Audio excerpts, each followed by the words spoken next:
All right, dude, we are live again for the second time today because my stream crashed earlier after only 15 minutes of streaming. Dude, today is not going how I thought it would, um, at least in terms of streaming. Honestly, okay, I became a little late in starting the stream, and I feel like these issues that I've had, um, I feel like I would have had more of a chance to deal with them properly if I had started the stream earlier. But unfortunately, I didn't start the stream earlier, and so whenever I did start the stream, I had all of these different issues popping up. It is what it is. Today's stream, it's mostly going to be about me doing this little bit of CRD related research, more of like a refresher kind of thing, just to refresh my memory about what exactly the CRD crate is providing in terms of functionality when it comes to um, the ability to serialize and deserialize to and from whatever data formats. So I was reading. I'm having this conversation elsewhere on. Oh, give me a second. Okay, yeah, I'm having this conversation on another machine with Gemini on Gemini Web. So that's not going to show up on stream, but I am reading the thing out and I'm trying to get an understanding. Oh, give me a second here. We seem to be dropping some frames. Though I don't think frames are being dropped on stream, luckily. I don't know, actually. Yeah, I don't think the stream is dropping frames necessarily, but whatever OBS is rendering, I think that is being affected by the frames being dropped. So I mean, it's probably still gonna show up as frozen frame, but whatever. Okay, so I was having. I'm going to continue reading the conversation that I was having with Gemini. I'd asked the question, wait, so let's say we are talking about serialization.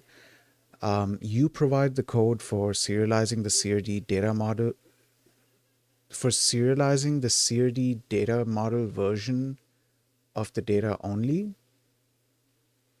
You don't have to implement how the data is serialized from data to the CRD data model. So basically, we have the data model, which is CRD's own in-memory representation of whatever your data is, and then you have your own data itself, which is, well, your data, your struct or enum or whatever. So my question was, do we have to provide the logic to serialize from data to the data model, or are we only providing the logic to serialize from data model to format? And this is the answer from Gemini. Actually, it's the opposite. You, via the macro, provide the code that maps your Rust struct to the CRD data model. Okay, when you add derive serialize to your struct, you are generating code that says, here is how to take my specific Rust memory layout and explain it to CRD's abstract brain. Okay. Also, when I asked this question, I didn't take into account that there could be more like complex types. So I guess that's why you have to provide the serialization logic, right? I was only thinking about like concrete data types, not anything that could be slightly more complex, because I mean, that's a possibility as well, right? A struct within a struct within a struct. But yeah, yeah. Okay. So, who does what? To clear this up, let's look at the handshake, quote unquote, that happens during serialization. There are two distinct there are two distinct implementations of code working together. One is the serialized trait, and the other is the serializer trait. So the serialized trait is the decomposer. Who implements it? You, usually via derive. The job, it takes your complex Rust type and breaks it down into CRD's basic primitives. It doesn't know if the output is JSON, TOML, or binary. It only knows how to walk through your fields. Okay. So you provide the logic for data to data model. I'm just going to visualize it in that way. You provide the logic for data to data model using the serialized trait, and then you have the serializer trait. This is also called the translator. Who implements it? The format crate. Okay, that's interesting. The format crate implements it. But then, hold on. You usually via derive. Who implements it? Oh, okay, so I don't think you have to implement that either, because both of those functionalities, I believe, are being implemented the by the format crate itself, right? Because that's what makes it so easy to, though I don't know if when Gemini is saying you, is it talking about the user of the crate or the developer of the crate? I guess I'll find that out once I try to implement something like this myself. I kind of want to try and do my own implementation just to actually, no, hold up. Would there be like a custom? Yeah, okay. I can see where we would need like a custom kind of implementation, maybe. Like let's say if we do have a complex type that isn't a simple Rust struct with a bunch of like bare bones primitive data types. Let's say it's a complex type that has other complex types inside it. Then you might need to implement the serialization logic for it. But then once you've serialized it, you can then easily use any other format crates to serialize from the data model into that format. So basically, CRD then allows you to have a sort of abstraction layer where you will write your serialization logic only once, or you will write your serialize logic only once, and then the serializer logic would be different depending on what the format crate is. But the great thing is that the the format the format crate developers only need to know how to deserialize or how to serialize. Sorry, the format crate developers only need to know how to serialize from, or they only need to implement functionality to serialize from the data model to their format. They don't need to necessarily know what your data is exactly, or the complexity of your data. Yeah. And I need to see how this is being handled. I feel like the only way that I'm going to get this is if I try and implement something myself. And I actually might need to implement something for my own thing in the future. Something I could try doing is I could try implementing my DVT MP, what was it called? My DVT, the VTuber app specification. I'd created a, a message protocol for it. There was a protocol for the raw message, and then for the packed message that's within the raw message, and the different types of messages. I mean, it doesn't have to be that specifically, but yeah, I mean, I could. Yeah, yeah. All right. You know what else I should look into? I remember when I was working on the different message formats, that when I was working on the specification for the different message types that I was creating, I had my own way of handling what exactly the message was holding. And generally, what the message would be doing is it would contain like an index for a message type. I forgot what the event. That's what it was called. So it would contain an index for an event, and there would be a list of events that have been described, that have been defined already on either side. You know, both the sides that are doing the communication, they both know what the list of events is. And so anytime a specific event is received through a message, that event gets invoked, and then some sort of functionality will happen, right? I need to see if there is a more standardized way of doing exactly what I was trying to do there. I need to first describe this whole thing to Gemini, and then ask it that, hey, okay, this is a thing, this is a system that I designed, and this is how I was doing so and so thing. Are there better ways of doing this? Are there already systems or specific design practices in place? Because I'm 100% sure the answer is yes for that. But I'm going to ask the question anyways, just so I can get the answer for, you know, exactly what that is, what those practices are, what those standards are. I'm pretty sure there are protocols in place as well that I could have used rather than creating my own protocol from scratch. Don't get me wrong, I did that on purpose just so I could learn, and it was a great learning experience for me. I spent a good amount of time, like I would say months. I spent multiple streams. I think they are, I think I do have them in my VODs archive. I'm gonna have to go through my VODs archive, which is expanding now, by the way. It's becoming much bigger. I think we are close to 150 videos, which is it's pretty awesome. That's pretty awesome. But yeah, yeah. I'm pretty sure that in the VODs archive there'll be one of, or a couple of VODs from when I was working on the architecture for the communication system and all. I don't remember like when exactly I started doing the archiving. Was it after I was done with the communication system or before? But yeah, yeah. I can describe this entire system to Gemini, and then I can see if there are more standard ways of doing this.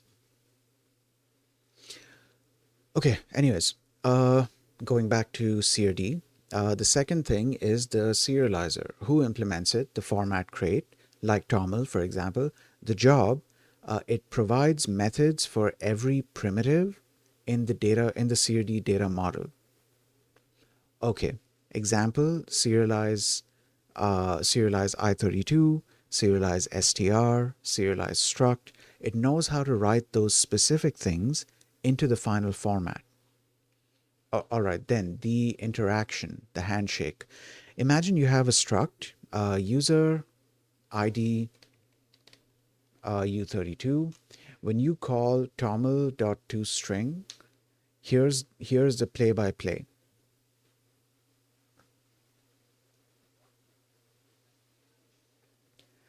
Give me a second here. I need to open up my,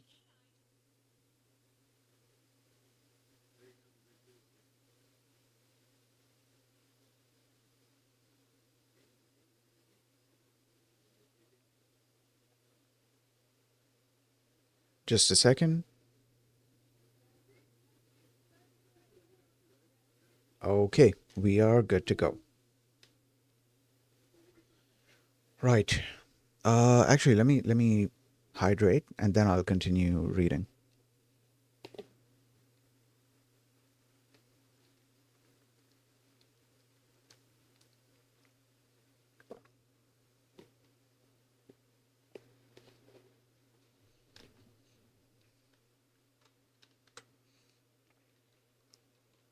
Actually, I'm also curious about something here. I guess I can do it here. First things first, let's deactivate. Let's also cd. Okay, now let's open up Yahtzee here. I don't remember if I have any CRD related. Yes, I do. I have one. I can open that up. Okay, CRD and boom. So we can probably close this just so we don't have two instances of the Rust analyzer running and taking up space. Well, taking up memory rather. All right, so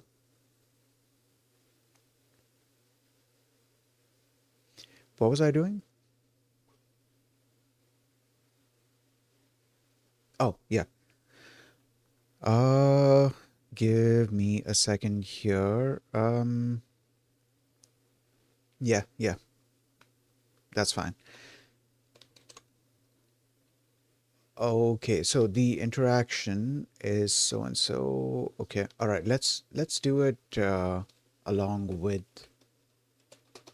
you know, the Rust example. So let's say not strict, struct. Oh my God, what is whatever?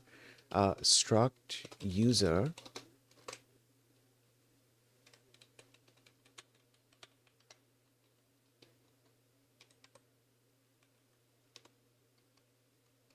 struct user. Okay, ID.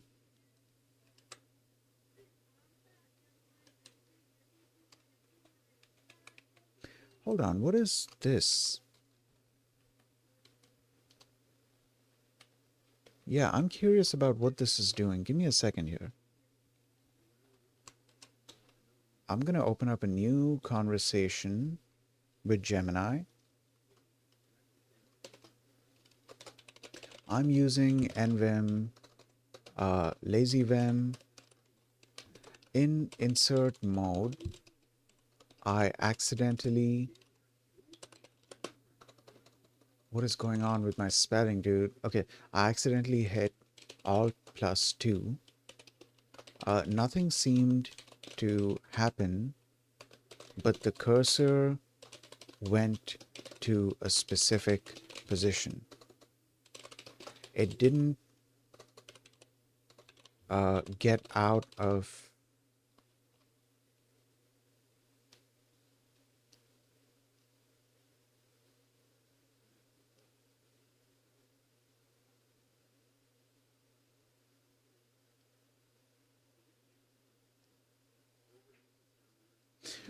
Sorry, zoned out. Okay, it didn't get out of... get out of what? Oh, it didn't get out of insert mode. But when I hit another key, that's when it went into normal mode. Is something specific supposed to happen with that key combo? Oh my God, my spelling, dude. What's going on? Oh shit, we are dropping frames. Hold on, hold on. I need to disable a bunch of things and save the stream from just dying.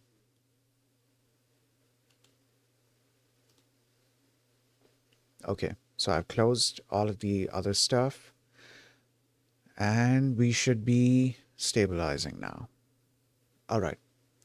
Okay, it sounds like you stumbled upon a classic Vim behavior related to meta slash alt key mappings and how terminal emulators handle input. In many terminal configurations, pressing alt plus a key sends an escape character followed by that key. Because escape is a universal... Oh, because escape is a universal command to exit insert mode, your terminal essentially told NeoVim, hit escape and then hit 2. All right. The ghost escape. When you hit Alt 2, LazyVim received escape and then 2. The escape part immediately transitioned NeoVim from insert to normal mode internally, even if the cursor didn't change shape immediately. That's interesting. The fact that visually it didn't change, internally the state did change to that. Okay, the 2 was then registered as the beginning of a count.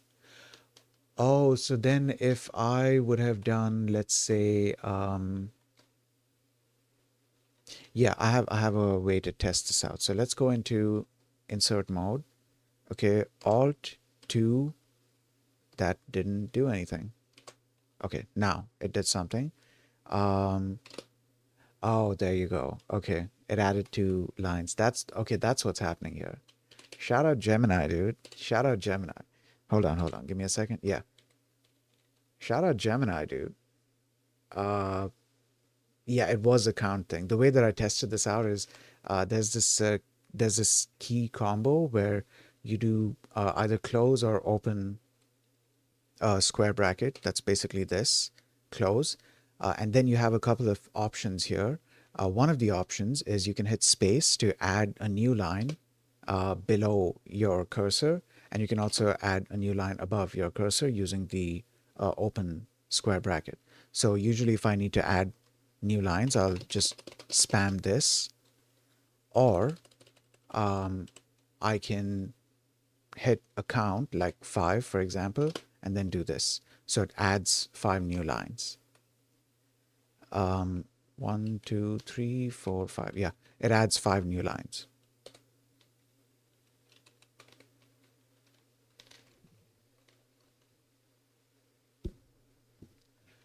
Okay, mystery solved. Great, awesome. Now, going back to this. So, the interaction, the handshake, imagine your, oh wait, yeah, I was writing this. So this is supposed to be ID I32.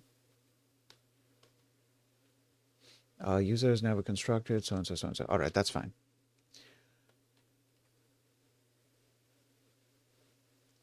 Give me a second. I think now the thing is stable enough so I can open up my stream and have the chat open. Okay. Unfortunately, today's stream is probably going to be a little bit short. I want to try and get to at least 45 minutes, if not an hour. But yeah, it's probably going to be only around that much. But yeah, dude, we tried. That's what matters. We tried. Okay, imagine you have a struct user. When you call toml to string, here's the play-by-play. The toml crate starts the process and hands a toml writing engine, which is the serializer, to your struct. Your struct's generated code from the derive macro takes the engine and starts pushing buttons on it. It calls serializer.serializeStruct. Okay. It calls serializer.serializeField. All right.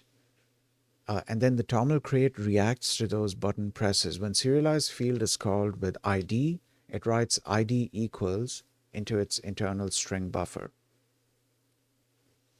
When it receives the value of self.id, it formats the number as text and appends it. Okay, all right.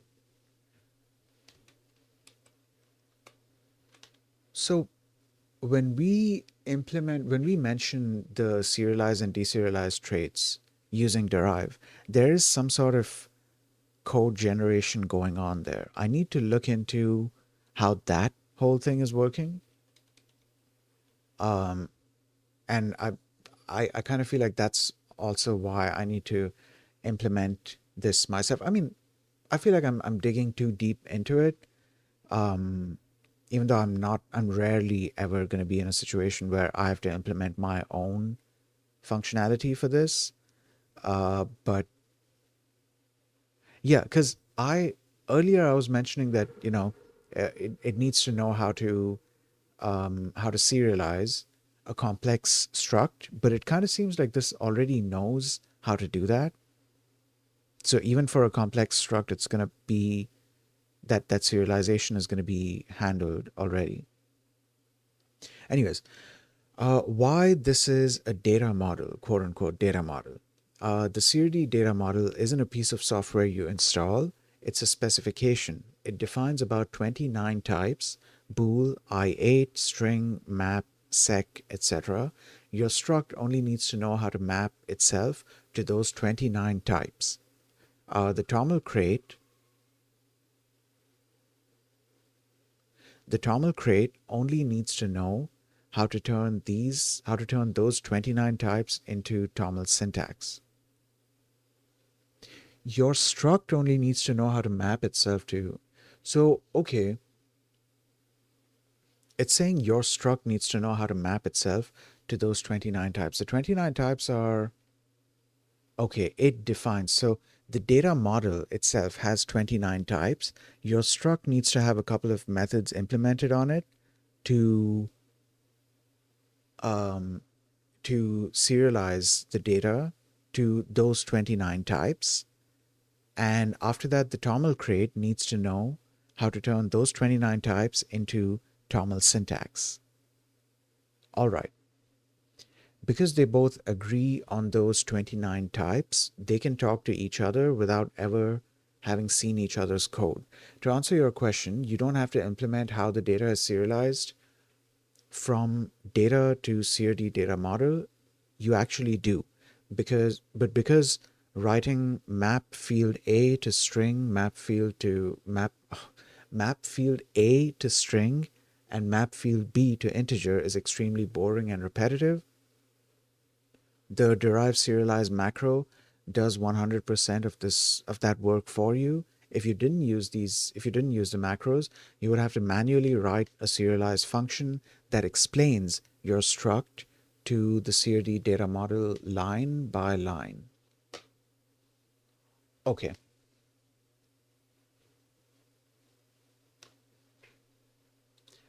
Okay. Okay, so help me understand. Wait.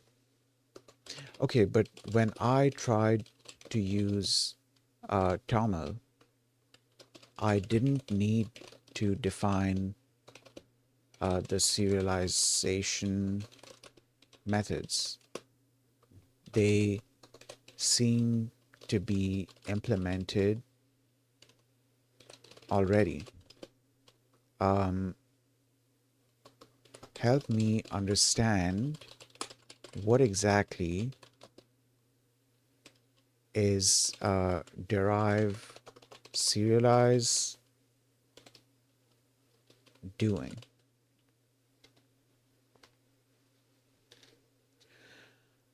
Exactly. The reason it felt like you didn't need to define anything is because the derive macro is a code generator. It literally writes Rust code for you before the compiler even starts its main job. When you write derive serialize, you are telling the CRD crate, please look at my struct and write a serialize method that maps every field I've defined to the CRD data model, what the macro is writing for you. Imagine you have this simple struct, okay?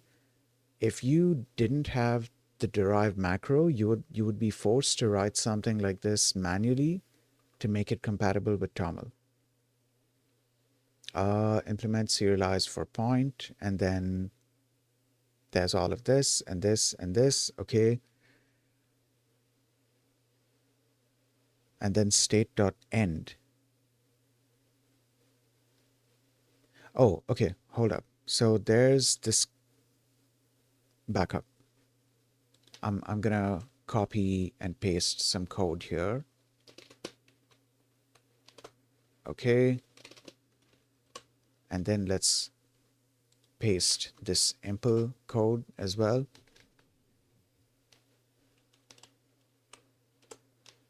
All right. Serializer and serialize. I guess these things need to be imported. Why is there an issue here, but there isn't there? Conflicting implementations of serialize. Where? Oh, did I already make something? Did I already make like a type called point? No, I don't think so. First implementation here. Oh, get rid of that. There we go. This is how I'm implementing the thing. And then we have serializer. I might need a code action for this. Import serial. Yeah, which one should I be using? crd.serializer or toml.serializer? I think just this should be fine, right? Yeah. And then serialized field. No method named serialized field found for associated type.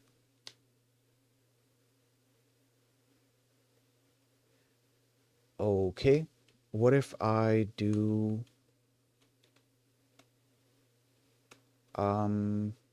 where is it? So we have serializer here. What if I do toml serializer instead?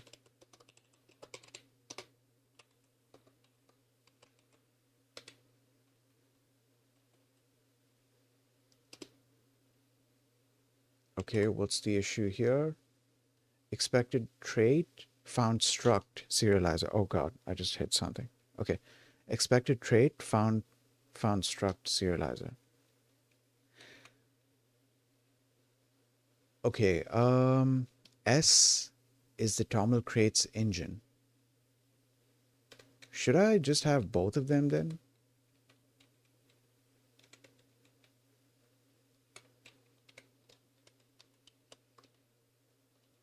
Um, now there's probably going to be ambiguity.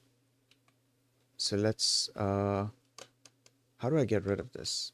Well, I mean, I could give one of them like a different name. The problem is, so in this case, I'm pretty sure it needs,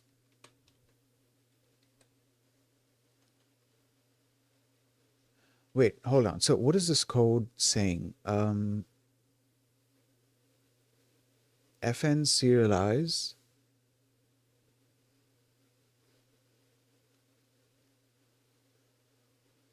Okay, this takes in a serializer.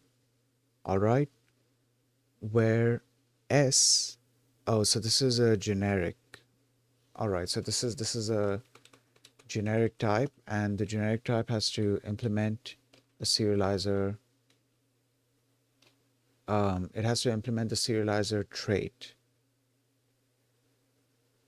Now,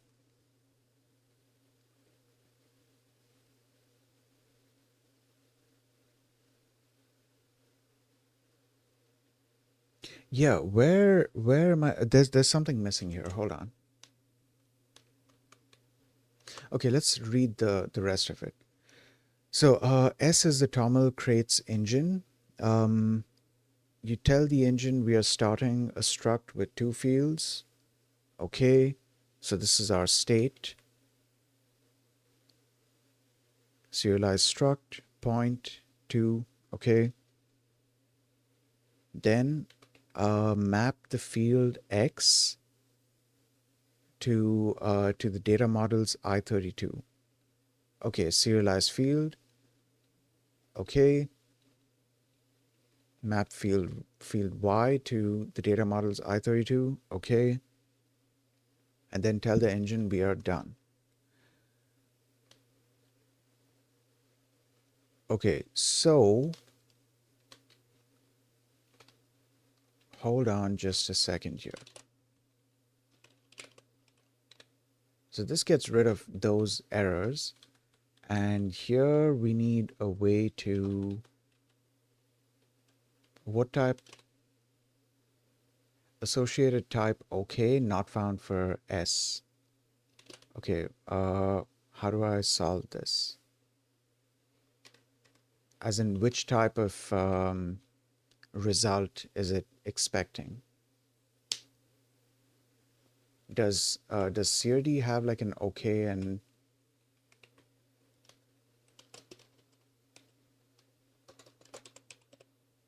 I don't think so. Okay, you know what? I can get to this later on once I actually try to implement it myself. Let me read what Gemini is explaining about this code. All right. So the aha moment, which is, aha. I don't know how to say that. Anyways, the aha moment. The code, the code above is what derive serialize generates behind the scenes. Notice it calls serializer.serialize field. It doesn't say toml.write key value. Because it uses the abstract serializer interface, this exact same generated code works for JSON, YAML, toml. Okay, so this is serializing it to the CRD data model. Okay. This exact same generated code works for JSON, YAML, TOML, or even a custom format you write yourself. Why does TOML seem to have it implemented already? The TOML crate implemented the other half of the conversation. The TOML authors wrote a serializer that defines what should happen when someone calls .serialize field. The TOML implementation says write the string x, then an equal sign, then the number 10. The JSON implementation says write. Okay, so yeah, it's doing its own like syntax based writing. Summary of the moving parts. Wait, I still don't understand.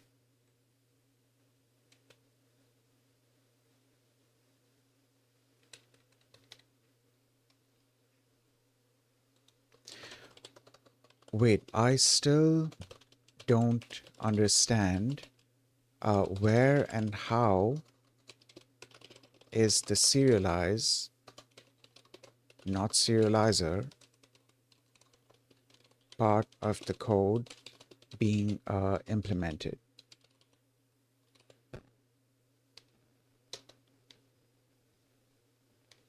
I understand the confusion. It feels like magic because it's happening during the compilation step, not while your program is running. To be 100% clear, the serialize implementation is inside your own binary. It is added to your code by the Rust compiler because the derive serialize macro told it to put it there. The hidden code. When you compile your project, the CRD crate provides the procedural macros. That is basically a mini program that runs during compilation. The macro reads your struct definition, which is struct point so and so so and so. It generates a block of code, impl serialize for point. It pastes that code into your file before the final machine code is generated. Okay, how it looks in action.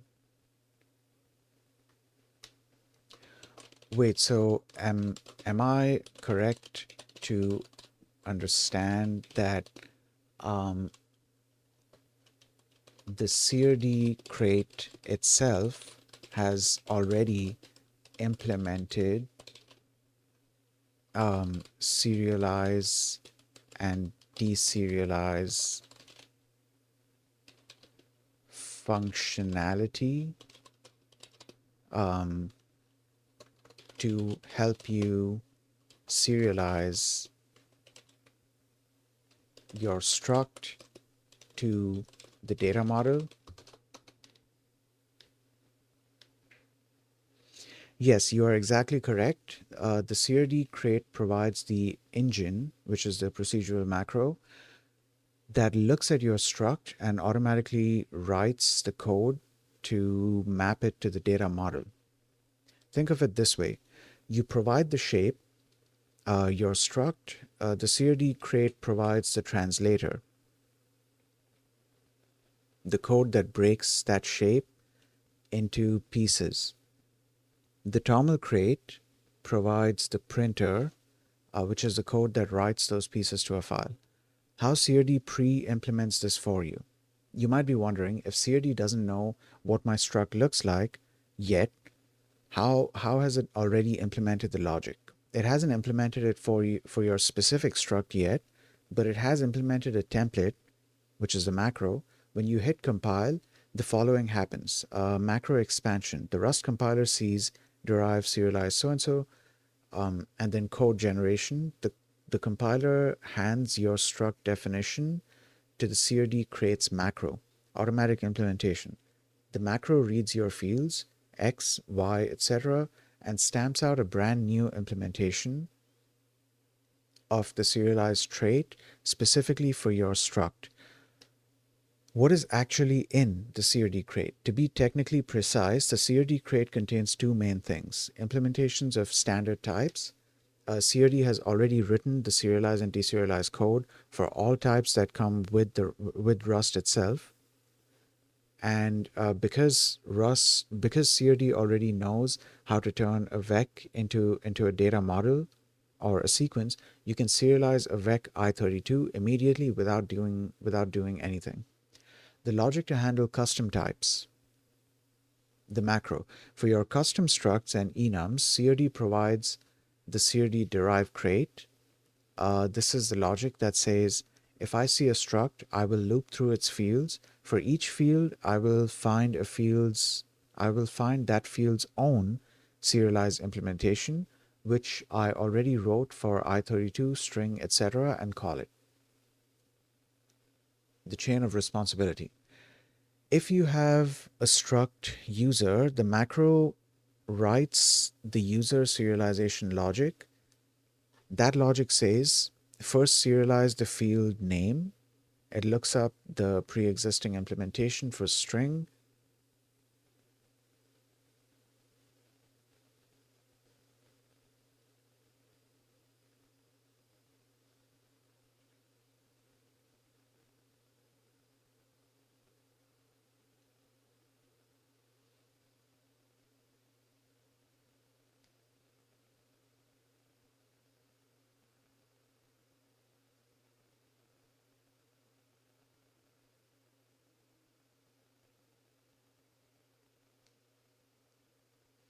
Sorry, zoned out. Where was I? Yeah, it looks up the pre-existing implementation for string, which the CRD authors wrote. Then it says, next serialize the field age. It looks up the pre-existing implementation of so-and-so, which the CRD authors wrote. Okay, the result, you get a complete path from your custom struct all the way down to basic numbers and strings that a crate like Toml knows how to print. Okay, so who does the work? The Toml authors wrote the code to turn a CRD string into a key equals so-and-so. And then the CRD authors wrote the standard type logic and the macro, that builds the bridge for your custom types. You just had to describe what your data looks like. Okay, so if okay, so it seems like the logic for data to CRD data model has already been implemented. So if I wanted to create my own format crate, I would just need to write the serializer. No, I would just need to write the CRD data model to format logic, right? We are talking about serialization only here for the sake of simplicity. Exactly. You have isolated the format creator workflow perfectly. If you wanted to create a brand new format, let's call it my format, you don't have to worry about how a user's struct, enum, or hash map is laid out in memory. You only need to worry about the CRD data model. Your job as a format creator is to make Wait, your job as a format creator, to make my format work, you would implement the serializer trait provided by CRD. This trait is essentially a big checklist of about 25 to 30 methods that CRD might call. Okay? You just have to decide what each of those calls looks like in your format. All right. The magic of compatibility. Because you implemented the serializer trait for my format, any Rust developer who uses derive serialize on their structs can now save their data in your format. Every standard type like vec, option, B-tree map, etc. B-tree map, what is... Hold on. Binary tree is a thing in... Binary tree by itself is a thing. I remember that. I was also planning on looking into the concept of binary trees because it was really interesting. There were two things, actually, not just binary tree. There was another thing as well. I forgot where exactly I was planning on implementing this. I think it was something embedding related, something embedded programming related. Because, oh, yes, it was for DNS, for a DNS sinkhole. The idea was to create a binary tree for that represents the information of all of the domain names from a long list, because those domain names like that list can go into the thousands or even hundreds of thousands, just because there's so many ad domains and stuff out there, or whatever block domains that you're trying to not have come through. Because that list is so long, you don't really want to just have a pure text representation of it. So apparently creating like a binary tree, it ends up being smaller and maybe faster. I'm not sure. There were some quirks to it though. I don't remember exactly what it was. Hold on. Binary tree versus... There was another thing. I don't remember exactly what it was. There was something that goes like hand in hand with binary tree.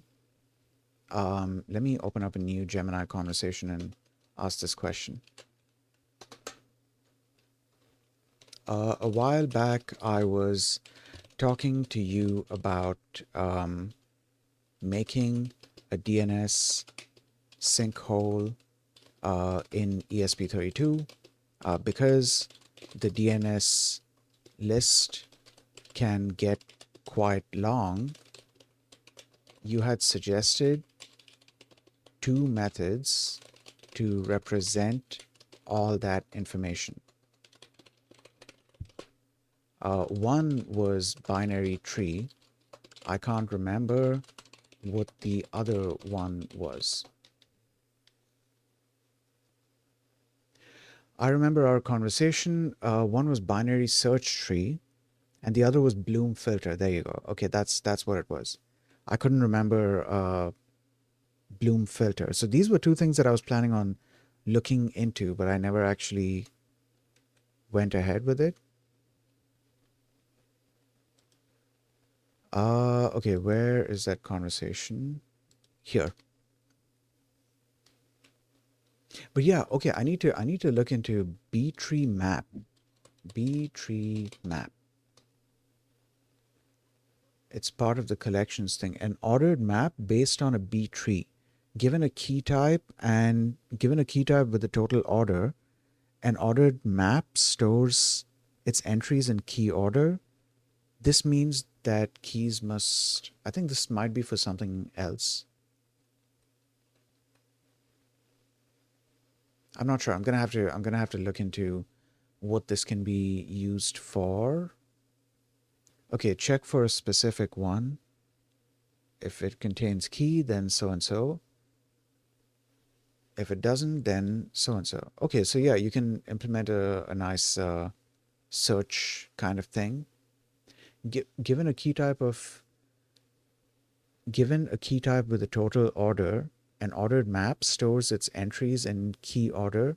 That means that keys must be of a type that implement the ORD trait such that two keys can always be compared to determine their ordering. Examples of keys with a total order are strings with lexicographical order, and numbers with their natural order. Iterators obtained from functions such as so and so so and so produce items in key order and take worst case logarithmic and amortized constant time per item return. Okay, all right. I can look into this later on. For now, let's continue reading this. Okay, the reality check. While it is just, quote unquote, just implementing those methods, the reason crates like TOML or CRD JSON are complex is that they have to handle things like escaping characters, like turning a new line into /n, indentation, and pretty printing. Also, handling nesting, a struct inside a list inside another struct. But the interface is fixed. You are essentially filling in the blanks of how to print form. No, you are essentially filling in the blanks of a quote unquote how to print form.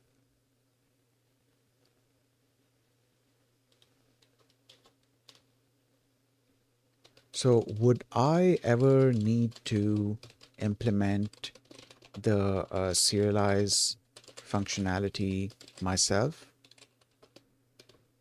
Also, I think I would benefit from trying to implement a simple version of it. Oh my god, version of it myself. Holy shit, what is going on with my spelling, dude? Okay, in 99% of Rust development, no, you never implement serialize manually. You never implement serialize manually. You just use derive serialize. However, implementing it yourself is the red pill oh, okay, is the red pill moment for understanding how CRD actually works. It reveals that there is no magic, just a very clever handshake. The manual implementation challenge. To understand the serializer format and the serialized trait, which is the data, let's build a tiny version of both. The format, wait, no, hold on. Okay, back up. I'm not going to go into this just yet. Wait, so CRD, so when CRD implements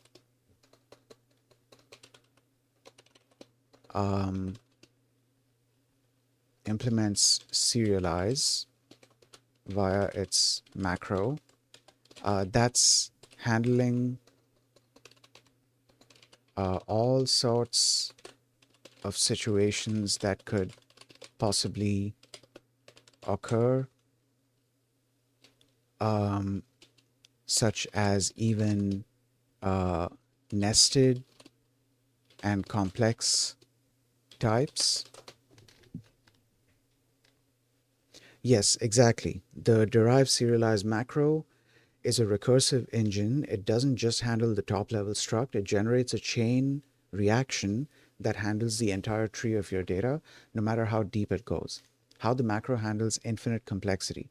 The genius of the macro is that it doesn't try to solve the whole problem at once. It only solves the problem for one layer, and then it passes the buck to the next layer. Okay? In this case, so they've given an example here. I'm just going to copy that example over here as well. So they've given this example of this galaxy thing, and okay, I can get rid of this so it's not throwing an error. And yeah, actually we can probably get rid of this as well.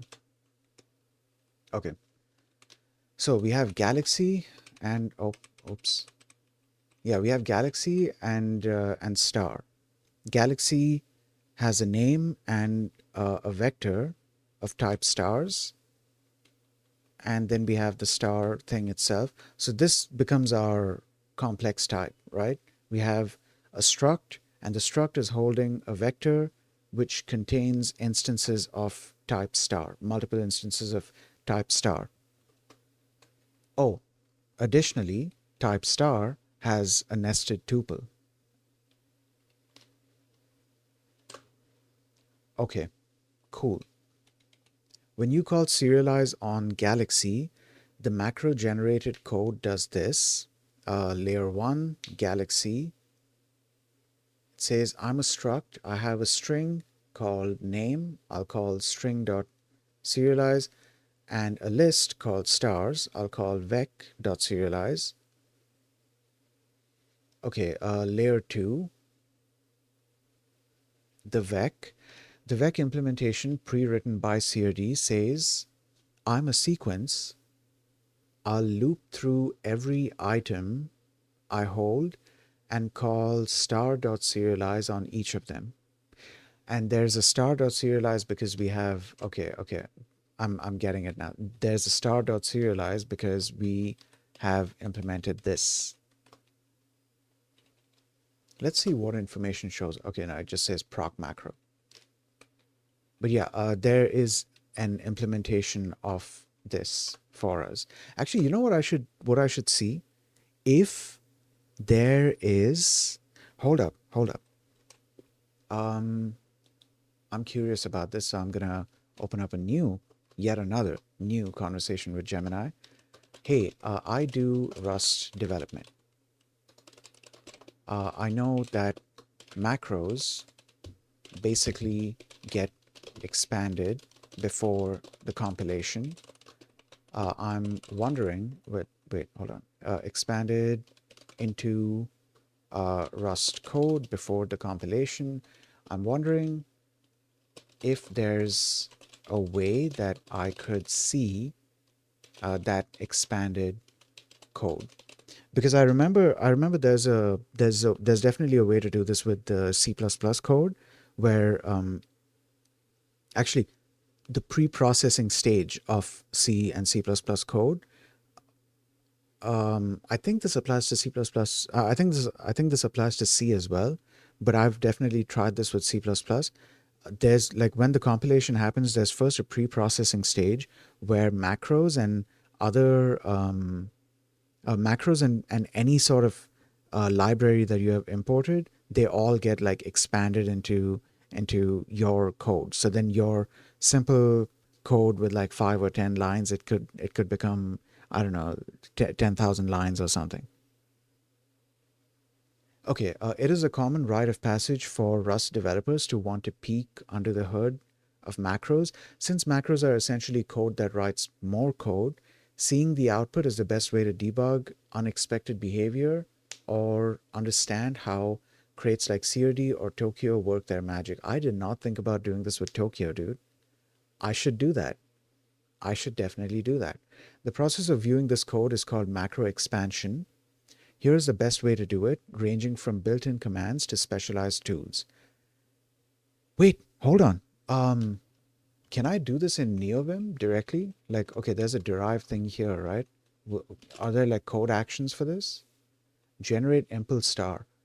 Generate trait impl for star, generate new. Okay, let's see what happens here. Um, that is empty. Never mind. Let's see what happens here. That is also empty. Never mind.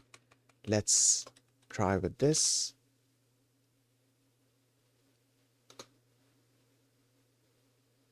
That is also empty. Okay then. All right. Let's hold on.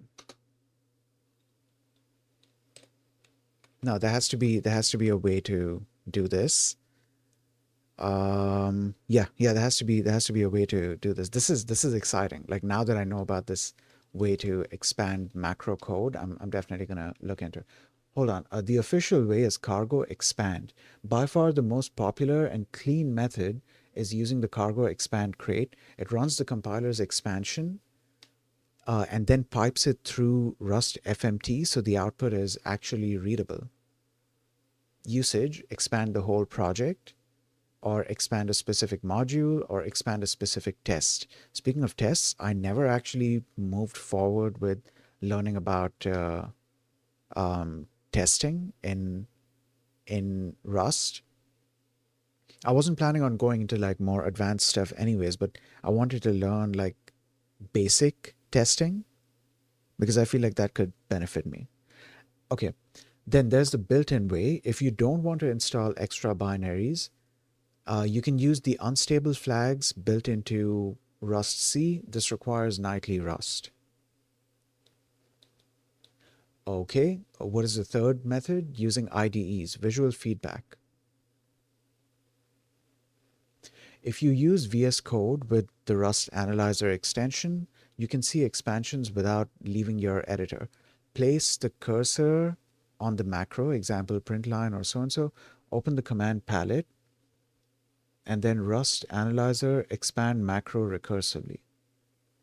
Hold on, back up. Are there maybe, do we have any options here? All I'm seeing is code. Okay, what about source action? There's no source action available here. What about here? Nope. Um, what about here? Nope. This is all we've got.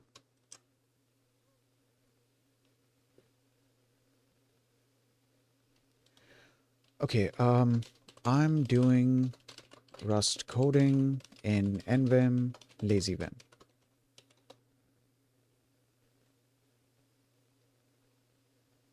Okay, since you're using lazyvim, you likely have the Rust extra enabled, which uses a Rust analyzer via Rustation Vim.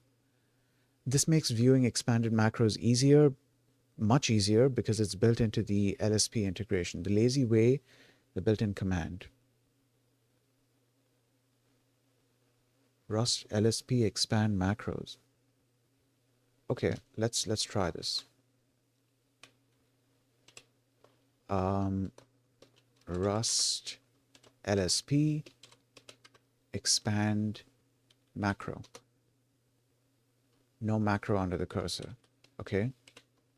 Rust LSP. I'm going to need to define a key binding for this.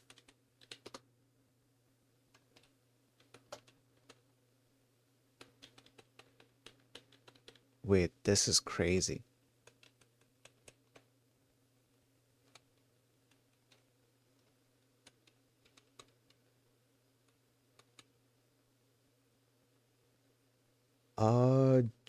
Just a second here. I'm wondering if this is, oh yeah, no, this is the macro for this specific, um, hold on. Impl, CRD, serialize for star. Okay. Yeah, I'm wondering what is being generated here. Like what am I like looking at right now? If I save this, what happens? Cannot write buff type. Okay. What if I do this?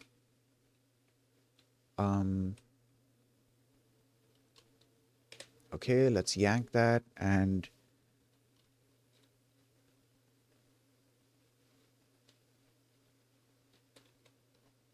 how do you, yeah, there.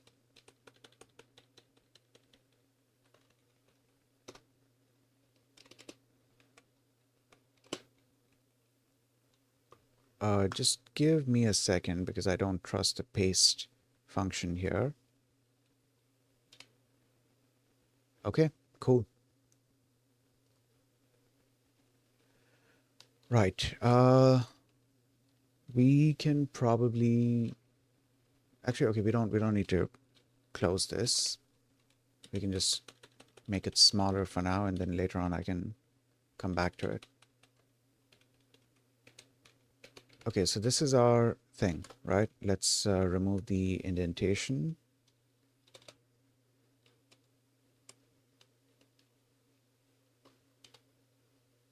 Oh, yeah, I made a mistake.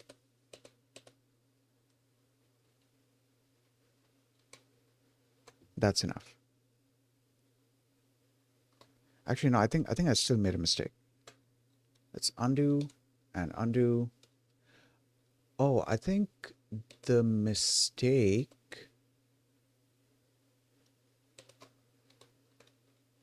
Yeah, let's do it like this. Once is good.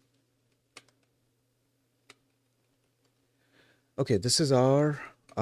So then we don't need this, right? No, we do need this.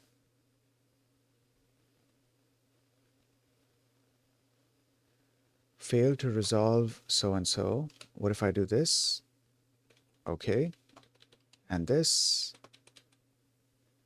and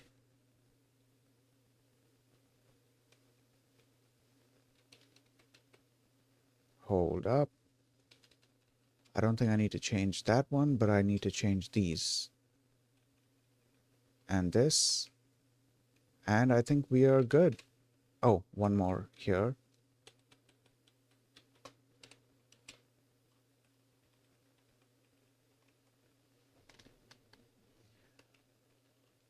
Okay. Hold on. I need to see if there's anything for expand macros.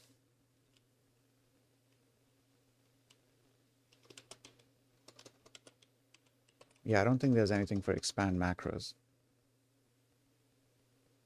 There has to be something like Rust specific, right? Rust LSP.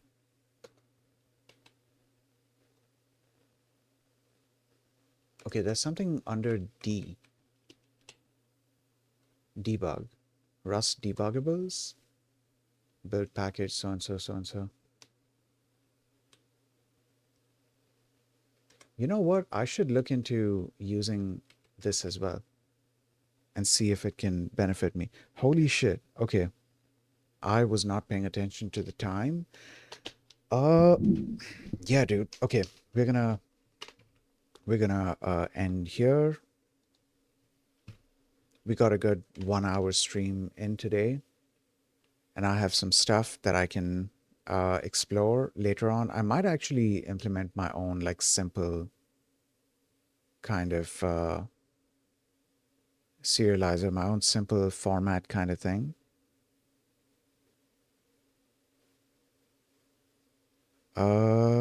Give me a second. I'm just looking for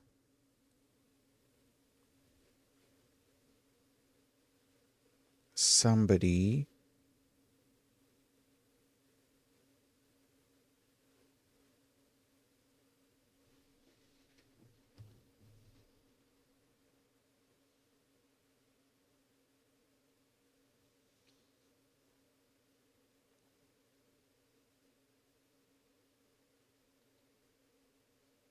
Um, just a second.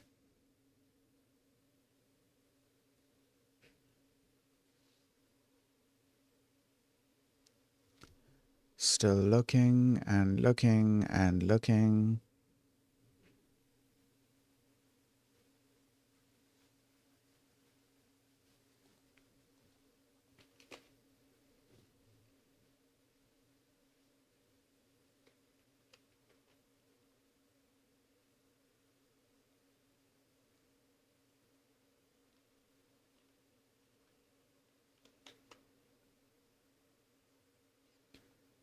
All right. I think we can go to this person's.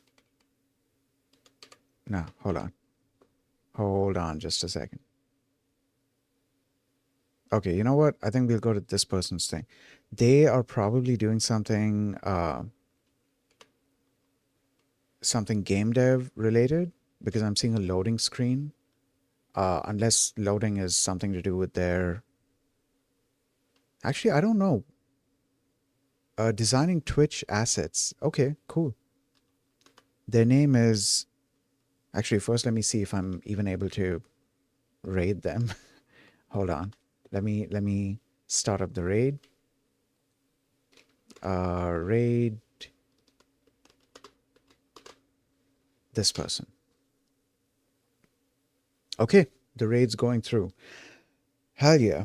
Okay, so we made some progress today. I definitely have something to explore here, and I'm excited to check this out more. This feature of expanding macros.